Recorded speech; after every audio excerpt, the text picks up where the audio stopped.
There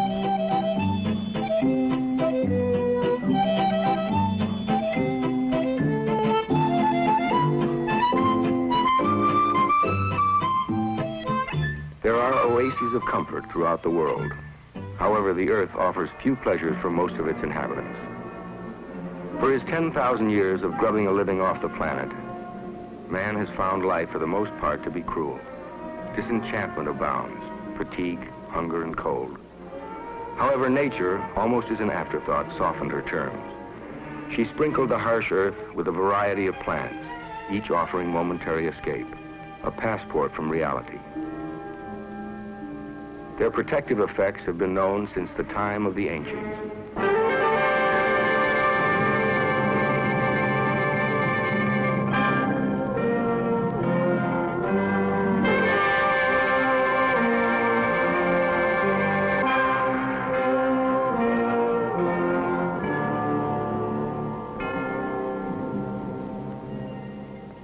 In virtually any of the hot countries of the world, where the soil is fertile, and farmers still employ the oldest methods of cultivation, flourishes a plant scientifically known as Papaver somniferum, more commonly known as the opium poppy. Its pods contain a milky fluid that for centuries provided the raw material for one of the most demoralizing and dissipating vices in the world. Known as far back as 4000 BC, use of opium historically centered on the Mediterranean. Eventually, Arab and Persian traders introduced the mystic wonders of the poppy to all the communities with whom they bartered. By the 16th century, India was cultivating it. In the 17th century, China discovered the euphoric delights that came from smoking it. Opium dens, set back in sinister alleys, flourished throughout the Far East. Even though millions of Chinese were thrust into moral and physical degradation, the use of opium was actually romanticized in literature by Edgar Allan Poe, Thomas de Quincey, and Samuel Taylor Coleridge, all brilliant writers, and each an opium taker. Its use had become such a problem in China that the emperor issued edict after edict forbidding its import. In spite of this, in the 1800s, British and American sea captains bought shiploads of opium at the great auctions in Calcutta and traded them illicitly at Chinese seaports. Then the emperor cracked down. In 1838, in one haul, he confiscated $6 million worth of opium from the British ships at Canton. England retaliated with a naval squadron, and the notorious opium wars were on. Although she would be censured in the eyes of the world, the war enabled Britain to force a treaty, giving her the greatest port in the Far East, Hong Kong.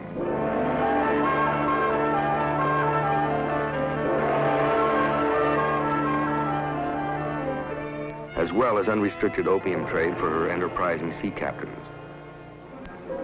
Then, in the 19th century, a German refinement. Through a relatively simple chemical process, raw opium was transformed into morphine base. In 1898, another refinement from Germany. From morphine base came the derivative, heroin. It took at least 60 centuries to bring poppy's euphoric effects from the cradle of civilization all the way to the opium pipes in Canton. But within only a few decades, modern science was able to funnel the poppy's impact straight into the central nervous system in one cool blast. Today, thousands of prisons and hospitals all over the world are crowded with patients who have experimented with the poppy's final derivative and who have become addicted to it. Its astronomical profits on the street corners of the Ginza in Tokyo, the Piccadilly Circus in London, and the Great White Way in New York have made it the world's #1 illicit commodity. A deck of heroin sold on a metropolitan sidewalk is the final transaction in a long series of closely guarded, clandestine operations. Charles Saragusa, former Deputy Commissioner of Narcotics, has first-hand knowledge of all of them. The illicit narcotic traffic, the route of it is not quite as complex as it would appear. Turkey still remains as the principal source of the raw material, which is opium. The opium is then processed into morphine base, sometimes in Turkey, other times in Syria and Beirut and Lebanon. The French now have control of the Lebanese market. They've been associated with them in all sorts of illicit international rackets for many years. The Lebanese sell the morphine base to the French. These French Corsicans, who have had traditional ties with them for many, many years, arranged for the smuggling of the morphine base into France. Marseille is the capital of the Corsican underworld for all of France. Once in Marseille, chemists take over, converting morphine base into heroin. This is the most difficult phase of the entire industry. Skilled chemists are not easy to find. A Turkish farmer sells 10 kilos of raw opium, or about 22 pounds, for $350 on the black market. Through conversion, it is reduced to 1 kilo of heroin, now worth $3,500. Now they've got to sell the heroin. The ones with the customers in the United States are the mafia hoods, mostly in New York City, Chicago, the West Coast. Heroin, in its relatively pure form, enters the United States in a variety of ways. The port of New York is by far the most common route and is the main target for Narcotic Bureau investigators working hand in hand with customs inspectors. An estimated 2 tons of pure heroin is annually smuggled into the States, and it's considered a good year when the inspectors manage to intercept 100 pounds of it. Smuggling is a fine art, and the Corsicans are considered to be the finest practitioners in the world. Today, the automobile is a favorite hiding place, and there is hardly a part of the chassis or body that is not, at one time or another, offered concealment for big heroin shipments. A second major port of entry into the United States is the Mexican border. This is the main entrance for illicit marijuana shipments, but a good supply of heroin slips through as well. We are in our vault in which all the marijuana and heroin which is seized is stored until the criminal case against the defendants is terminated by federal court action. This contraband is concealed in most ingenious ways in vehicles and on persons. In fact, you can name a place that you feel contraband could be concealed, and I can cite you an instance where we have found it there. Some months ago, we encountered a young fellow entering the United States from Mexico eating an ice cream cone. A search revealed that he had an ounce of heroin concealed in the ice cream cone.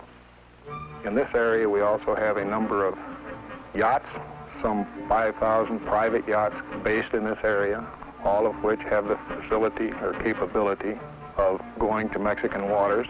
This poses quite a threat, as do the increasing number of private aircraft crossing the international boundaries.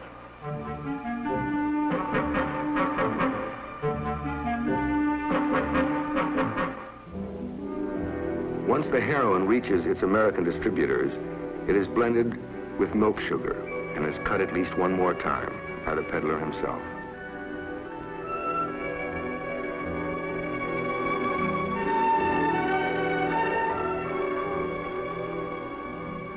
The heroin strength is now only 5%, normal for the retail market. Each packet or deck will sell for $5. Thus, the original 22 pounds of raw opium, sold by a Turkish farmer for $350, is eventually worth on the sidewalks of Manhattan over $410,000, and in a panic, $500,000.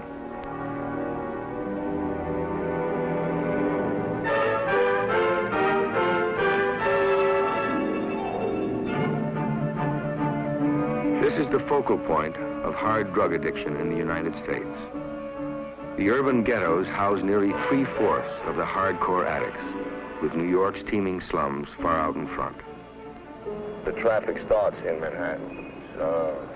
More readily obtainable in Manhattan, especially in the Harlem area, up around Lexington Avenue, from about 97th to around 135th Street, 116th Street, running east to west completely, 125th Street, and so many other spots.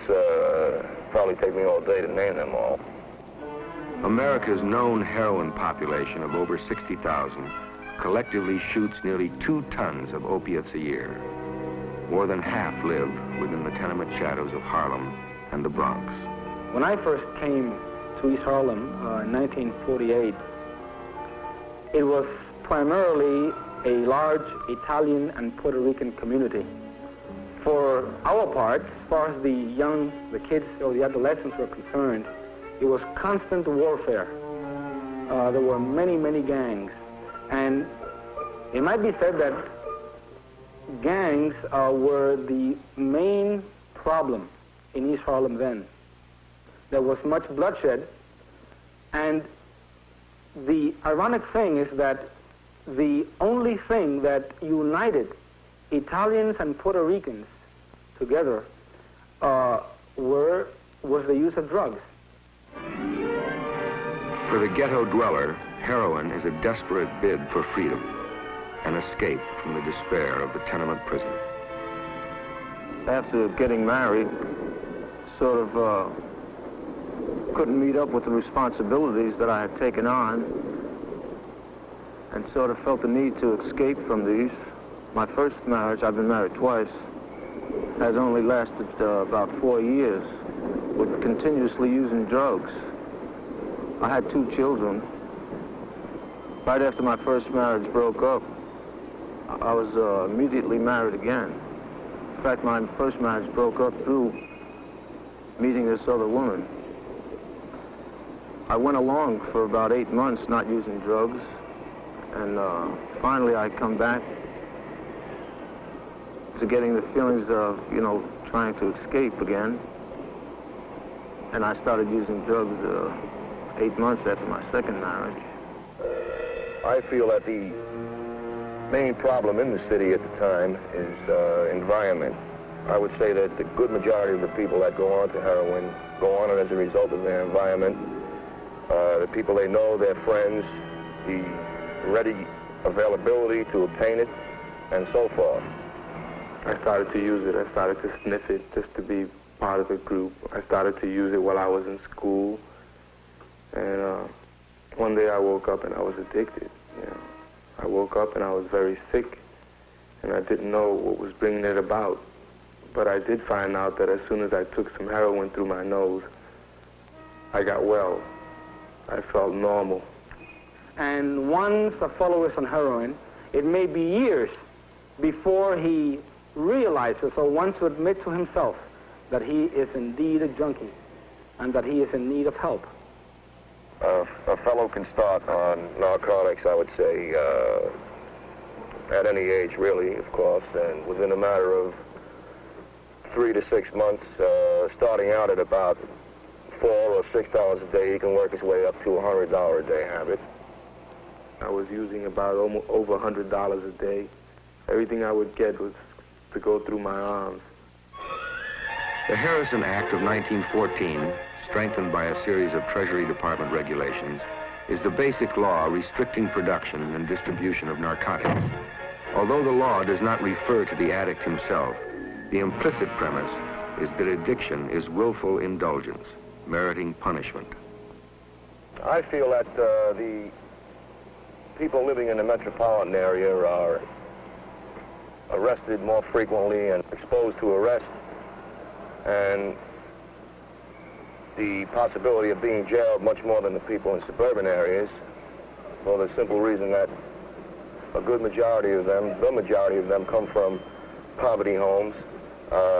They don't have, in most cases, money for proper legal aid, although the city will provide them with some. What about you? Let me see what you look like. What are you doing with the needle in your hand then? Possession alone is sufficient evidence for conviction. Users, anticipating raids, frequently conceal their day's supply in a toy balloon, keeping it in their mouth. If apprehended, they swallow the evidence, knowing that they can retrieve it later. Are under arrest for unlawful possession of needles and unlawful possession of heroin. Following World War II, hard drug use, particularly among young people, was on the upswing. Public reaction surged, resulting in more stringent controls, stiffer penalties. The 1956 Narcotic Control Act spelled out the most severe and inflexible set of laws ever put on the federal books. Penalties for possession were only slightly less than those for selling. Probation was possible only on a first offense possession charge. The sentence was 2 to 10 years. Second and third offenses and selling in any quantity, even soft drugs such as marijuana, brought terms up to 40 years with no chance for probation or parole. Selling heroin to a minor could bring a possible death penalty. At the same time the law was taking a harsher look at the addict, popular opinion began to swing back in his favor, recognizing that he was not just a criminal, but a sick person, a pathetic, tortured human being in need of help.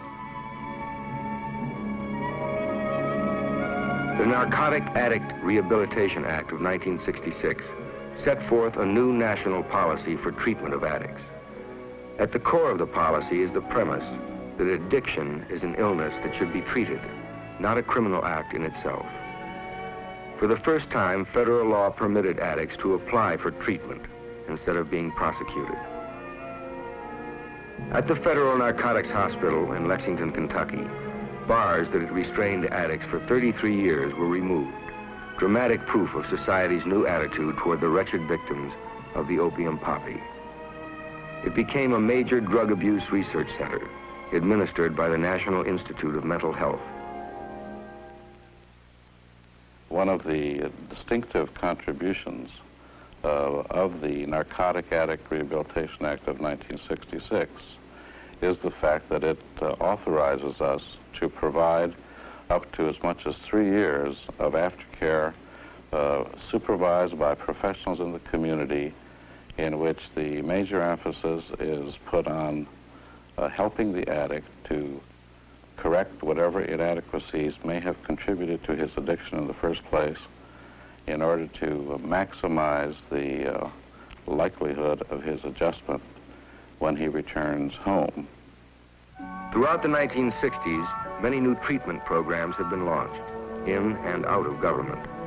Perhaps the most publicized is Synanon, a private organization founded and managed by ex-addicts. Best thing for people is people, and Synanon provides the environment to bring together peoples from all walks of life. We now have 1,000 people in residence. Well, 4,000 people belong to our Synanon clubs, and they don't live here. People from all walks of life, newsmen, housewives, bricklayers, doctors, lawyers, and all peoples get together within the Synanon environment and talk, communicate to one another.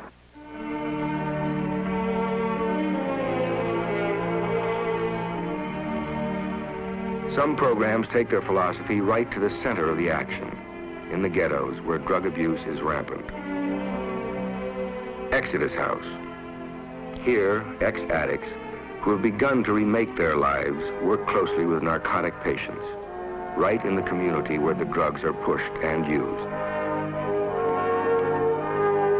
Daytop Village is typical of the halfway house concept, where the addict is slowly eased back into society, one step at a time. In community extension projects like SPAN, the addict meets with citizens on the outside. He holds frank discussions with them on a group basis.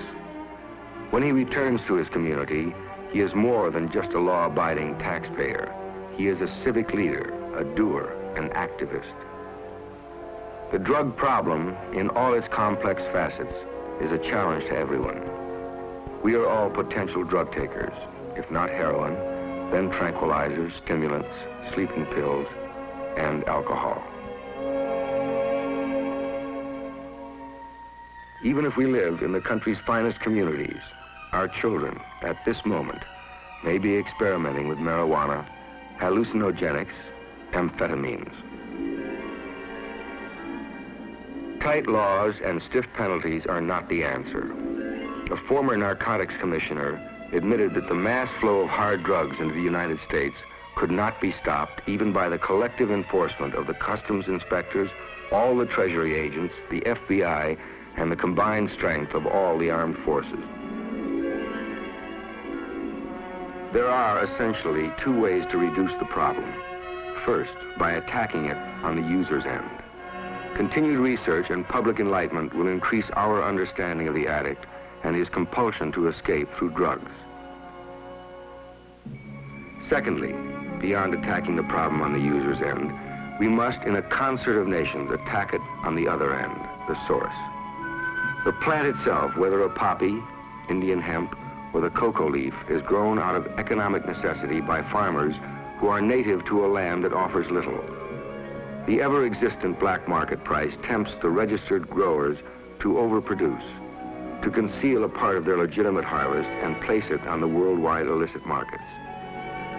Studies sponsored by the United Nations have shown that in each country, there is a practical and profitable alternative to the narcotic harvest.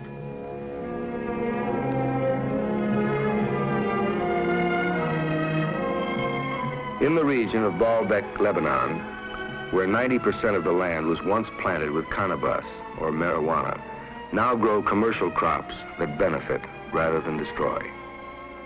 Nature's strange gifts, which Thomas de Quincey called the abyss of divine enjoyment, have been with us for 60 centuries. But only in the last 60 years have we released the truly lethal derivatives.